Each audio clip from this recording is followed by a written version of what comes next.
dufasha abantu bubatse ariko ukabuzi ko mu buriri bitarimo kugenda neza. Ku gitsina gore bishobora kuba biri kukubangamira mu buryo bumwe bitewe nuko umugabo hari ibyo atari kubahiriza. Hari igihe umugabo ashobora kugira ikibazo cy'intege nke, ashobora kuba afite ikibazo cyo gucika intege, cyo kurangiza vuba, cyangwa se n'ubushake bukagenda bukabura burundu. Icyo gihe rero yatuganye afite ibibazo nk'ibyo ngibyo, cyangwa se ibintu arimo ariko yarasinziriye idakora neza, tumuha imiti rero ibyutsa imisemburo ikongera n'ubushake bwa kigabo. Abadamu nabo rero ni muri ubwo buryo tugenda tubafasha, ugasanga se afite ibibazo byo kumagara mu myanya y'ibanga cyangwa se kubura amavangingo, abo nabo turabafasha imibiri yabo ikongera igakora neza uko bikwiriye. Kandi nanone niba uzi ko yigeze kwishora mu ngeso yo kwikinisha, ushobora kuba warabikoze cyera mu myaka yashize cyangwa se n'ubura cyabikora, ihutire kutugana kuko bishobora kuzagubera ikibazo gikomeye cyane, ugatangira kwibona nawe muri babandi bananiwe kubaka urugo.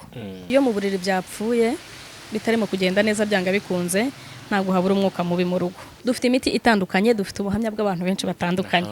Iyi miti gakondo ni imiti itagizwe ikindi kintu yongerwamo cyangwa se itaciye mu zindi nzira, no kwanga ibikomoka ku bimera, bari muri Amerika, bari mu Burayi, ahantu hose hatandukanye.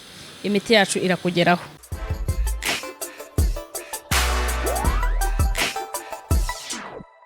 Yes, reka ntangire nsuza abantu mwese mudukurikiye muri kano kanya, aho muri mu bice bitandukanye by'isi, twizera ko mukomeje kugubwa neza, abari mu Rwanda by'umwihariko mu ntara enye z'igihugu ndetse n'umujyi wa Kigali, n'abari hakurya y'imbibi cyangwa se inkiko z'u Rwanda mudukurikira biciye kuri runo rubuga rwacu, reka tubashimire cyane.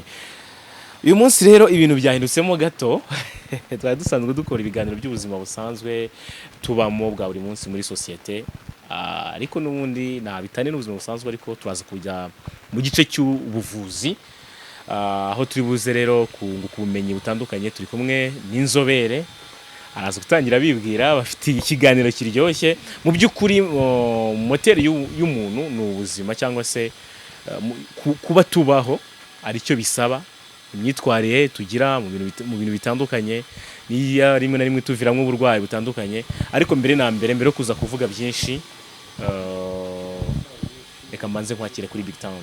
Murakoze cyane. Meze neza? Tumeze neza. Okay, tangira bibwira abantu badukurikiye rero. Ni Shangazi Solange, ariko ndabasuhuje bose abadukurikiye. Ni Shangazi Solange rero twaba duturutse mu kigo cy'ubuvuzi, ikigo cyo kwa Rutikanga, ubuvuzi bukoresha ibimera cyangwa se ubuvuzi karemano. Tukaba dukorera hano mu mujyi wa Kigali, tuvura indwara zitandukanye zibasira ubuzima bwa muntu, tugenda dufasha abantu gusubirana uburyohe bw'ubuzima bwabo. Abantu batakaje uburyohe mu buzima, hari igihe ubayeho ariko wumva utaryohewe kubera biba bikubabaza, kubera uburibwa hanaha, aho ngaho rero turagufasha ubuzima bwawe bukagenda bugasubira mu murongo, ibintu bikamera neza. Okay, ni byiza cyane. Hanyuma wenda mbere ubwo ndaza kubariza abantu badukurikiye byinshi bitandukanye, kuko usanga akenshi nk'ibintu tugiye kuganiraho uyu munsi ni ibintu abantu bahura nabyo, ariko nabo bitera ipfunwe bakihisha, ariko mu buryo burambuye cyangwa se bwimbitse. Ibyo bintu ni ibiki, izo ndwara muvura? Indwara zo tuvura ni nyinshi, ariko turagenda tuzinyuramo mu ncamake. Ku ikubitiro tuyita cyane ku bantu bafite ibibazo bya amibe. Ubwo hari impamvu tubitaho cyane, nuko twabonye ko ubuzima bwa hano hanze kububamo witwararitse, kuko kugira ngo utarwara amibe bisaba kwitwararika. Kwitwararika rero bitewe n'ubuzima abantu babamo bwa buri munsi biragoye. Niyo mpamvu twazanye imiti ya amibe y'ubwoko butandukanye, amibe yabiyo ku cyiciro cya mbere, cya kabiri cyangwa se cya gatatu. Ibyo ngibyo tuzagenda tubibasobanurira buhoro buhoro. Tugenda kandi dufasha abantu bahuye n'ingeso yo kwikinisha, bagize ikibazo bakishura mu ngeso yo kwikinisha. Iyi ni ingeso yangiriza cyane, yangiriza ubuzima bw'imyororokere, ikangiriza ubuzima bwo mu mutwe, ikangiriza umuntu muri rusange. Ingaruka zo kwikinisha nazo turaza kugenda tuzivugaho. Dufasha kandi zombi, abagabo n'abagore, yaba ku gitsina gabo yaba ndetse no ku gitsina gore. Waba uri umugabo, waba uri umugore, waba umukobwa cyangwa se umusore, ushobora kuba wahura n'icyo kibazo ukaba wakwikinisha. Uraza kumenya rero uburyo kibishobora kukwangiriza, ariko icyambere tugukangurira ko ugomba guhita ubihagarika ukatugana tukaguha imiti tuba twaraguteguriye.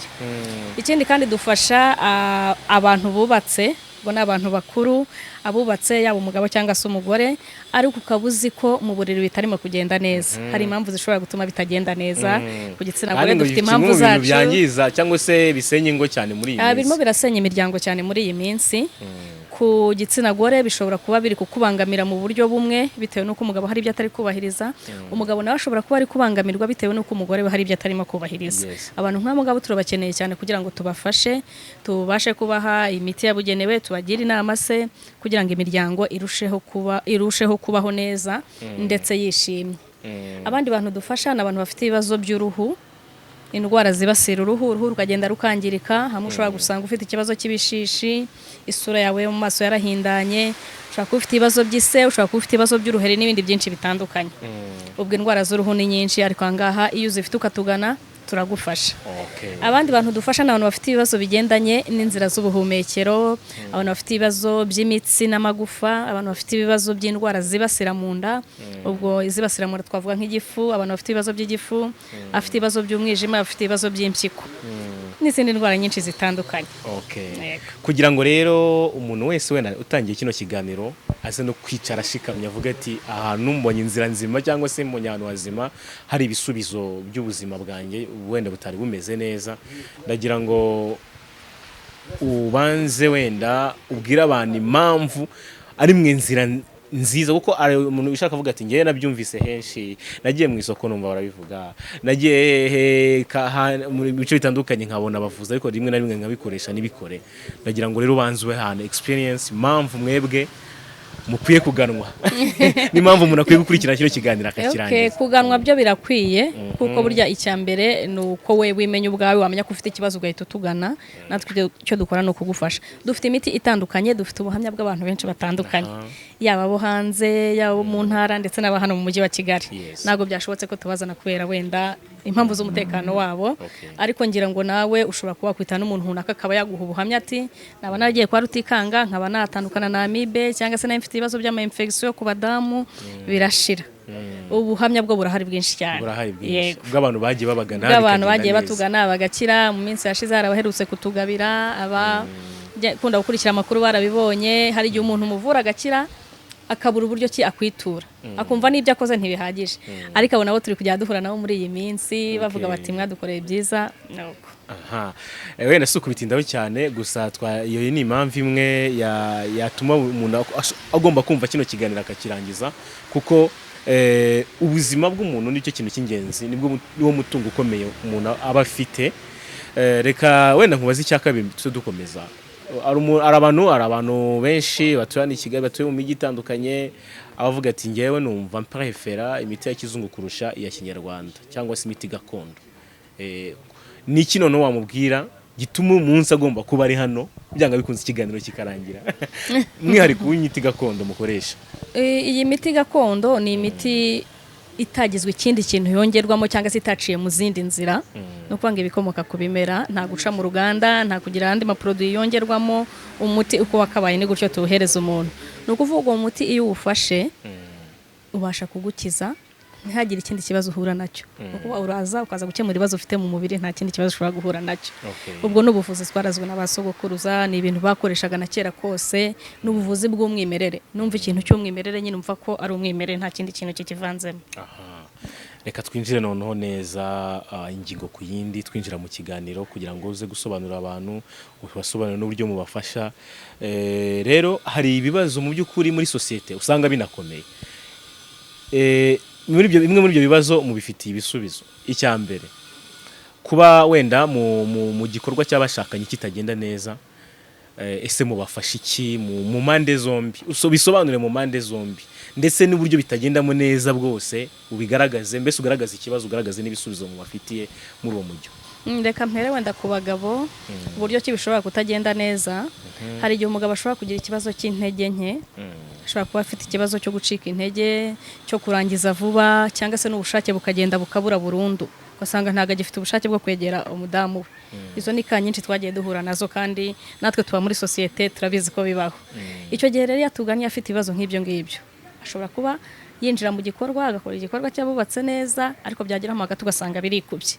Ibyo tubyita gucikiriza, bikikupa atarangije. Aho ngaho aratugana tukamufasha. Yego, ni ikibazo kiba gikomeye. Iki gihe aratugana tukamuha imiti yongera kubyutsa imisemburo kuko aba ari ibibazo by'imisemburo. Imisemburo ya kigabo iba yaragabanutse muri we cyangwa se ibinarimo ariko yarasinziriye idakora neza. Tumuha imiti rero ibyutsa imisemburo ikongera n'ubushake bwa kigabo. Arabo bibaho bakagira ngo bararozwe cyangwa nikimana yabaremye nabi. Nekereza ko muri kano kanya batanga ishusho ya nyayo uburyo ki bashobora gukira cyangwa se uburyo ibintu y'imiti mubaha kugira ngo bongere bagarura akanyabugabo. Mwashobora no kuyivuga ntacyo bitwaye. Kuba wavuga ko ariko Imana yakuremye byo waba wibeshye kuko umenya ko ufite ikibazo ari uko mbere byagendaga neza byagera nyuma bikagenda nabi. Icyo gihe ntabwo wavuga ngo ni kuremye. Iyo byahindutse deje tumenya ko hari ikibazo kinjiye mu buzima bwawe. Tugenda rero tubaha imiti irahari itandukanye yaba y'amafu yaba y'amazi. Iratandukanye amazina yo ni menshi ahubwo biterwa n'ikigero wowe ugezeho. Ese muri ko gucika intege mu bigendanye no kubaka urugo bigeze ku gihe kigero. Ntago tuzaguha umuti uhwanye n'uwa mugenzi wawe bitewe n'uko ibibazo mufite ntago biri ku kigero kimwe. Abadamu nabo rero ni muri ubwo buryo tugenda tubafasha nabo bashobora kuba bagira ibibazo byo kubura ubushake ugasanga nawe ntagashaka kwegera umugabo ugasanga afite ibibazo byo kumagara mu myanya y'ibanga cyangwa se kubura amavangingo. Abo nabo turabafasha imibiri yabo ikongera igakora neza uko bikwiriye. Bakongera bakanezeza umuryango ukongera ukamererwa neza. Mu kanya gashize uvuze ko bishobora ko waba warakoraga icyo gikorwa neza byagiramo hagati ugacika imbaraga bigaragaza ko nyine ari ikibazo cyabaye ariko noneho n'abatigize banagikora neza. Utarigize izo mbaraga zo kuva yahavuka cyangwa se kuva yatangira ariko ameze. Icyo gihe birashoboka ko umubiri we ariko waba wubatse ariko urumva ko wubatse nabi. Imisemburo ishobora kuba ari mikeya ariko agafatira imiti yacu imiti tuba twaramuteguriye imisemburo ikongera ikiyongera akajya ku rugero nk'urw'abandi. Ndagira ngo rero turabisasiye reka ariko mbivuga ariko tubyinjiremo indani kuko nekereza ko nkuko nabivuze ni ikibazo gisenye ngo z'abantu benshi hano hanze ugasanga umugore yavuye mu rugo afite undi muntu yasanga cyangwa ugasanga umugabo yavuye mu rugo afite undi muntu afite ku ruhande. Bityo rero ndagira ngo ubwire abantu ibibazo byose bahura mbese n'iby'ingenzi mwagiye muhura nabyo kugira ngo urese utukurikiye muri kano kanya yiyumve bigaragaze noneho ibisubizo byo birahari murabifite twabyumvise ariko noneho bumve niba n'ibisubizo by'ibibazo bihari mufite.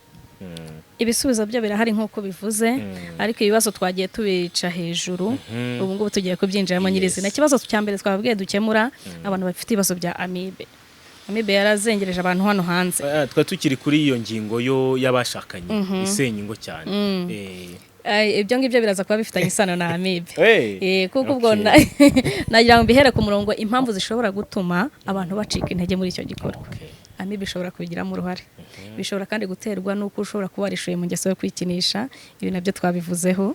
Bishobora kandi kuba byaterwa n'ubundi burwayi waba ufite mu mubiri butuma umubiri wawe ucika intege, umubiri wawe ugenda imisemburo yo mu mubiri ikagabanuka. Ku bagabo cyane iyo bibasiriwe na amibe bakayitindana ishobora kuba yabaca intege ku bigendanye no kubaka urugo. Niyo mpamvu dukangurira abagabo bose n'abagore ariko tutabaretse nimba hari ikimenyetso kimwe cyangwa bibiri ugaragaza bikwereka ko ushobora kuba ufite amibe mu mubiri wawe uratugana tukagufasha bitaragera kuri rwa rwego rwo kuba byagusenyera urugo.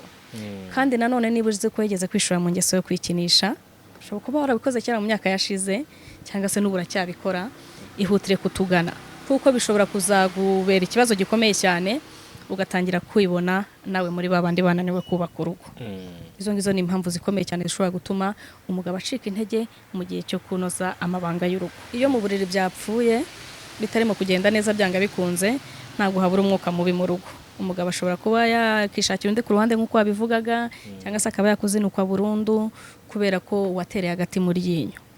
Tugenda tubwira abadamu cyangwa se abakobwa muri rusange bazi ko baba bafite ikibazo nk'icyo ngicyo.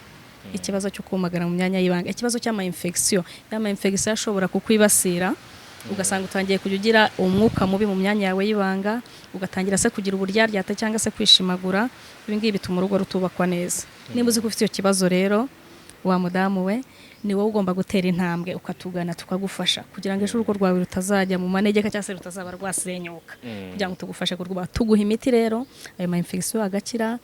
Nimba ariyo yaba kubuza ubushake tuguha umuti se n'imisemburo yawe yaragabanutse ikongera ikazamuka ukabasha kwishimira umugabo wawe uko bikwiriye nuko umuryango ukamererwa neza.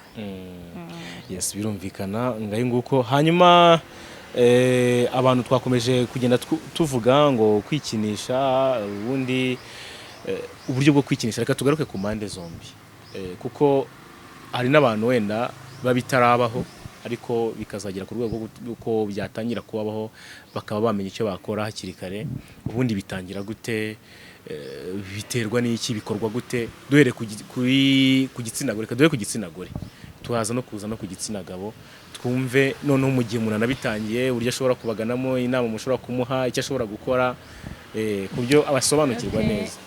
Ntabwo turaza kubabwira uburyo kibikorwa kuko bikorwa mu buryo butandukanye ariko ntabwo ari cyo kigamijwe cyane wikinishije ukaba wabikoze ububizi ko wabikoze ni igikorwa ukora watekereje wateguye ni ukuvuga ngo kwikinisha ubundi ni igikorwa icyo ari cyo cyose ukora kigakangura ubwonko bwawe kigakangura n'imyanya y'ibanga ugerageza kwiyumvisha kuri gukora imibonano mpuzabitsina kugera igihe ugeze ku byishimo bya nyuma cyangwa se kugeza igihe urangije uburyo bwose ubinyuzamo inzira zose ubinyuzamo wumvisha ubwonko bwawe ndetse wumvisha n'imyanya yawe y'ibanga ko uri mu gikorwa cy'imibonano mpuzabitsina kandi atari byo urimo icyo gihe uba wikinishije inzira zose rero wanyuramo uburyo bwose wabinyuzamo uba wikinishije igitsina gore ushobora kubikora igitsina gabo ushobora kubikora ariko iyi ni ingeso mbi igenda ikakwangiriza ikakwangiriza ubwonko ikakwangiriza n'ubuzima bw'imyororokere.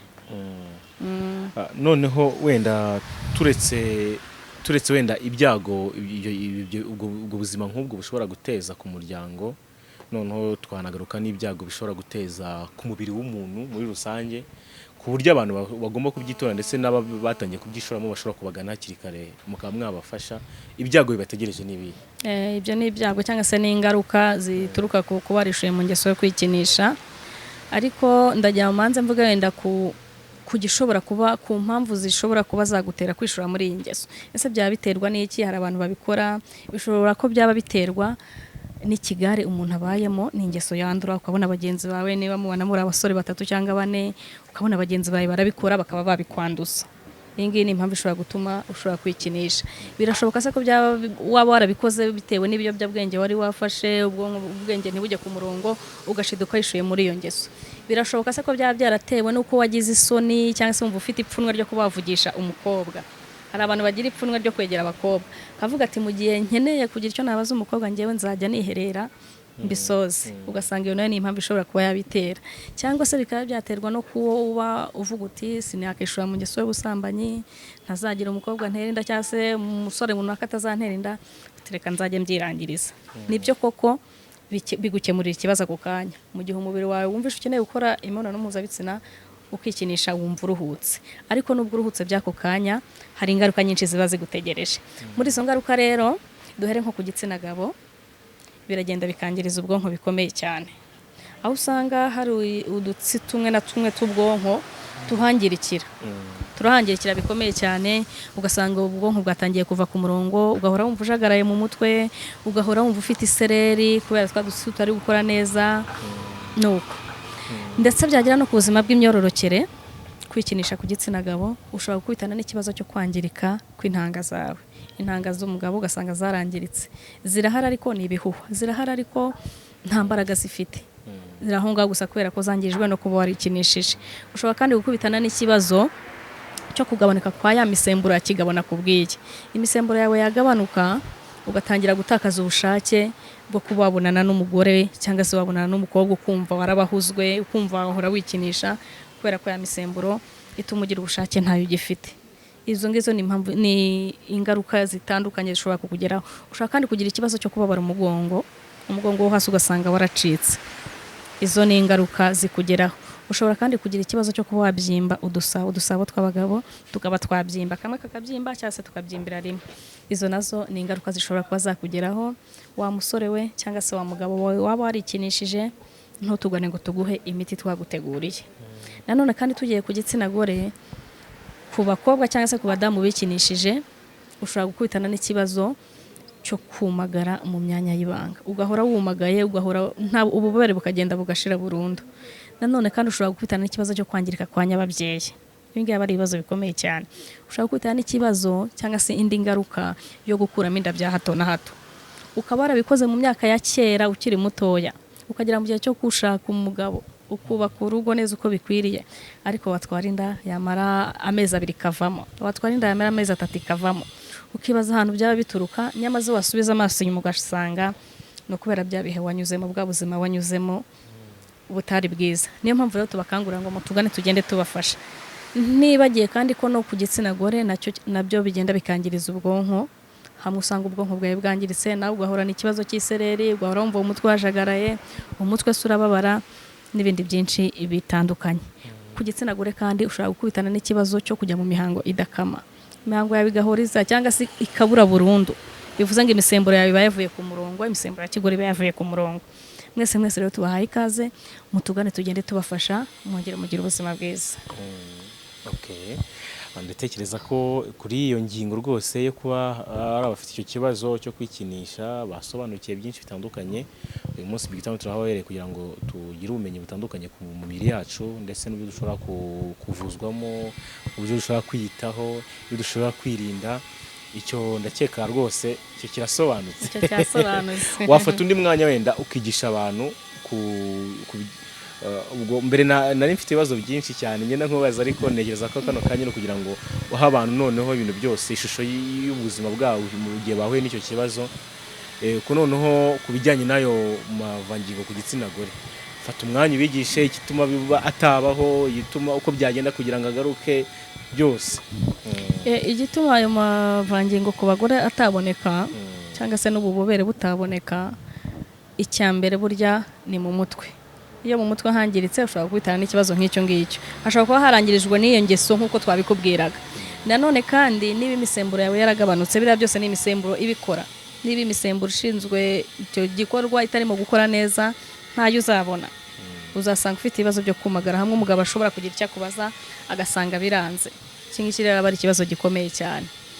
Niyo mpamvu rero tugenda tubafasha, icyo tubafasha tubaha imiti bitewe n'icyabiteye. Ese no kubera wikinishije, ese imisemburo yawe yagabanijwe n'iki, ese ni ibibazo by'ama-infection. Ama-infection cyane ku badamu nayo ajya atera ibibazo nk'ibi ngibi, ukabana igihe ama-infection ukajya ubona ibimenyetso byayo, cyagiye wumva urimo kuryaryatwa ukabyicarana ukabimarana igihe, cyagiye wumva uri kubabara mu kiziba cy'inda ukavuga utubwo biraza gushira. Hari n'igihe utangira kubona ibintu by'uruzi biva mu myanya yawe y'ibanga kubera ama-infection, ukavuga uti buriya biraza kurangira, ukabana nabyo igihe kinini. Nabyo bishobora kugenda biguhuza icyitwa imibonano mpuzabitsina, kandi wahuzwa imibonano ayo mavangingo ntago yaboneka. Niyo mpamvu rero tugenda tubabwira ngo mwihutire kutugana ku mpinduka iyo ari yo yose wibonyeho mu mubiri wawe, gera kwa Rutikanga gufashe. Turahari, turabajyanama b'ubuzima, turabaganga, turabavuzi, tugane tugende tugufasha kugubwa neza. Birashoboka ko mwamentioninga cyangwa se mwagenda mugaragaza iyo miti, cyangwa ahubwo bazabagane mu bayibonere. Yarimwe mu mushobora kubwira abantu. Imiti irahari myinshi itandukanye. Nibyo imiti ntago twatera stock yose ngo tuyishyira ahangaha. Okay, irahari nibyo baragenda bayibona, ariko kandi nanone abakeneye ntago ikingenza ari ukubona imiti, ikingenzi ni ukumenya ko imiti ihari. Imiti irahari kandi ku bwinshi, ku bibazo bitandukanye byari byo byose. Abafite ibyo bibazo byose twababwiye bihutire kutugana. Okay. Reka wenda turi no kugenda tugana ku musozo. Nekereza ko ingingo zose wifuzaga kuguhereza abantu wazigarutseho uko bikwiye. Ndakeka wumva abayumvise buriya iyo uvuze ngo niba hari impinduka yibonyeho mu mubiri, ubuzima bwawe buzi uko buteye imbere. Nimba ubonye hari ikintu kitari kugenda neza, cyangwa bikunze hari icyabaye, tugane tugufashe. Indwara zo ntago twazirondora nkuko nabikubwiye, ariko niba wari usanzwe umeze neza usigaye none ubyuka ufite isereri, menya ko hari icyabaye mu mubiri wawe kitari cyiza, tugane. Wari usanzwe se urya amafunguro runaka none uri muri rya ukababara mu nda cyangwa se ugafurutwa, tugane. Icyo ngicyo ni ikibazo cyari cyo cyose tubahaye ikaze. Okay. Biza cyane ni kwa Rutikanga, nimero z'abantu barakomeza kugenda bazibona aho hasi, uburyo mwamubonamo ni ukumuhamagara.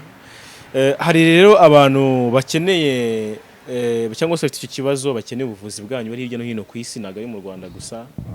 Mwasa kutubwira uburyo ki bashobora kubageraho, kuko abadukurikiye bari muri za diaspora zitandukanye, sa uburyo mwabashyira bwo kubasuzuma ndetse no kuba iyo miti bihagaze bite ubu ngubu. Imiti iri kugenda igera ku bantu bose, umuntu wese ubashije kuduhamagara akavugana natwe aho yaba ari hose, abari muri Amerika, abari mu Burayi, ahantu hose hatandukanye, imiti yacu irakugeraho. duhamagara tukavuga ukatubwira address yawe ukatubwira uko umerewe imiti yacu tukabasha kuyikugezaho n'abantu badukurikiye bari mu ntara batari hano mu mujyi wa Kigali dukorera nabi imiti yacu tuyibagerezaho ku gihe tuyibagezaho iduhamagaye ukatubwira uti simbashe kuhagera birashoboka ko yaba ari imitsi se ituma akaguru katarambugutse se ndahagera gute ibyo ngibyo tubasha kukugeraho tukugeraho twebwe ubwacu cyangwa se tukakugezaho imiti yacu iyo ari ngombwa ko tukugeraho natwe tukugeraho turaza twagusanga aho uri iyo bitabaye ngombwa ko tukugeraho ari ikibazo cyumvikana ko tukohereza imiti nayo iraza ikagera nimugire impungenge rero aho waba uri hose yaba mu gihugu cyacu yaba hanze yacyo uhawe ikaze kwa Rutikanga. Twakomeye tuvuga Rutikanga ntabwo twasoza tutibajije se ubundi Rutikanga ni muntu ki iyo gahunda y'imiti yatangiye kuyikora ryari cyangwa se yatangiye gutegurira abantu ubwo buvuzi biturutse ku cyo gitekerezo? Rutikanga ni umuvuzi gakondo umuvuzi gakondo ubimazemo igihe kirekire kuko nanjye namumenye ari ukubera ko yaramvuye ntago tubana cyangwa ntago twakuranye ngo mvuge ngo nari nsanzwe muzi namumenye kubera ko nabonye ibikorwa akora nkamugana nanjye akamvura nkabasha gukira icyo gihe rero ndakeka hashize imyaka igera kuri 4 mumenye kandi na mbere yaho yarakoraga urumva rero ni ibintu abamazemo igihe kirekire nuko ubwo rero abantu bakeneye kutugana ni batugane nta kibazo imiti gakondo ntago ari imiti ari ibintu byitiranye ngo ni imiti ya Kinyarwanda yabiri igihugu cyose kigira imiti gakondo muri China gira imiti gakondo muri Uganda mwebwe imiti mwifashisha niyo mu Rwanda niyo mu Rwanda kandi iyo dukoresha imiti yiwacu n'undi turi mu Rwanda iba ari gakondo gusa n'abandi mu bindi bihugu bari gukoresha imiti yiwabo abari gakondo twe dukoresha imiti yiwacu mu Rwanda byumvikane ko ari gakondo rero nk'umuntu uri gukangurira abantu gukoresha imiti gakondo kandi ukanabemereza ukanabemerera ko ivura ku rwego ruhagije ni mbese reka mbivuge gutya nicyo wababwira nyine usa nkaho ubemeza ko iyo miti y'ingiyi gakondo y'iwacu ari ingenzi cyane ku buzima bwacu kandi ishobora kuba ifitemo ubwo bushobozi buhagije bwo kuba yavura izo ndwara iyi miti impamvu ari ingenzi ku buzima bwacu ni navuga ko ari nk'intungamubiri n'ubundi muri rusange ni imiti ikaba na regime ni ukuvuga ngo ushobora gufata umuti w'indwara runaka nibyo ukakuvura iyo ndwara ariko ugasiga usanye n'umubiri wawe ni imiti ikaba na regime cyarimo ni nk'imboga cyangwa se ni nk'imbuto ariko zifitemo ubwo bushobozi bwo kuba bwavura indwara runaka iryo rero niryo banga ryihishe muri iyi miti ikomoka ku bimera cyangwa se muri iyi miti gakondo abajya babihuza n'imihango ya Kinyarwanda kugira ngo nyine abantu basobanukirwe neza ubuvuzi bukorwa bwacu bwa gakondo aravuga imiti gakondo bakagira ngo ni ubupfumu cyangwa indi mihango ya kera indi migenzo ya Kinyarwanda ya kera bahe itandukaniro ryabyo kugira ngo abantu banasobanukirwe mu buvuzi gakondo hari abavura bakoresheje imiti hari n'abavura bakoresheje ubwo bupfumu ibyo byose ni ubuvuzi gakondo ariko twebwe ubwo dukora no gukoresha imiti ntago ari ubupfumu ntago uzaza ngo tukuragurire ntago uzaza ngo tukubwire ngo